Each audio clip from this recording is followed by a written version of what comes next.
So I wanted to take a little bit of time now to talk about the third pillar of our strategy. And there are really two elements to it. There's the design side and there's the analytics side. And both of those in our mind represent what a next generation user experience is. So 4 years ago, we laid out a mandate that said we want to create experiences that people love. You know, we looked at enterprise software and actually says it really doesn't do that at all, as we all know. They're still just forms-based interactions, and people don't gravitate to wanting to use them. So we decided to do that. And if you're going to compete on something, it needs to be a core competence. And in most software companies, it's not. So 2 years ago, we created our own digital design agency based at our HQ in New York called Hook and Loop. Hired a guy who had his own agency, actually owned the DoubleClick Google account, and said, build us a digital design agency, infect our own gene pool with people that understand how to build software that creates experiences that people love. It grew from 15 people 2 years ago, and we have almost over 100 creatives on staff today. And actually, that makes it almost one of the largest design agencies in Manhattan based on the number of creatives that we have. So it's a very, very differentiated capability that we've got. And these aren't the usual collection of people that you'd expect to see in enterprise software. You know, the guy that helped put this whole show on is part of that group, and he did the special effects for the Avengers movie. We have someone that won a Pulitzer Prize in information graphics, a chief designer from Kenneth Cole.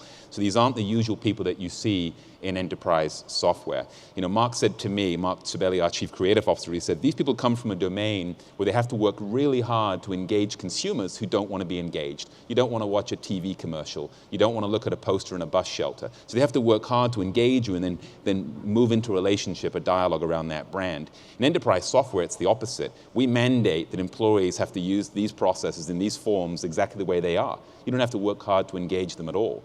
So the magic of Hook and Loop is we bring those two worlds together and we create experiences that people love around enterprise software.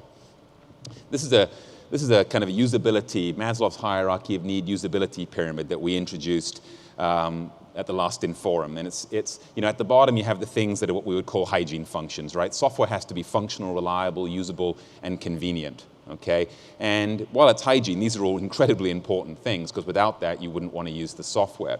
So at Infor 10X, we focused a lot on that. We introduced something called SOHO, which was a common design language, a common user interface across our applications, so you got a consistent experience as you navigated across our cloud suites. We rewrote the applications in HTML5 so they were responsive and modern and snappy and cross-platform. We injected Hook and Loop into the design process for our applications so that we wouldn't ship stuff that wasn't beautiful and usable. We conducted field studies with customers and so on and so on. So it was a big leap forward with 10X.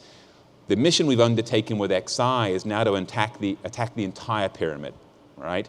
And it was interesting because I remember sitting in an industry council, like Ray talked about for aerospace and defense, and this is for healthcare in our New York office, and we do this all the time, and all the executives attend. And I remember one of the healthcare guys said to me, Duncan, it's great that you guys ship hundreds and if not thousands of features. You know, the pace of innovation is fantastic now and allows us to retire mods and get rid of bolt-ons and all of that. But what we'd really love you to do is actually step back and take entire processes and rethink those based on this capability and approach. And we heard that consistently across all the industry groups that we did. So that's what we did. We stepped back and we said, let's rethink work across these different processes. And they said to us, even if you deliver 2 or 3 a release, we'd love to see that. So that's what we did. We stepped back and we said, let's rethink work for a hyper-connected mobile world. Let's rethink work that's rich in analytics, right? Let's rethink work that's easier to get done. Right? Let's rethink the processes that our software supports and the experiences it does in the minds and eyes of a millennial.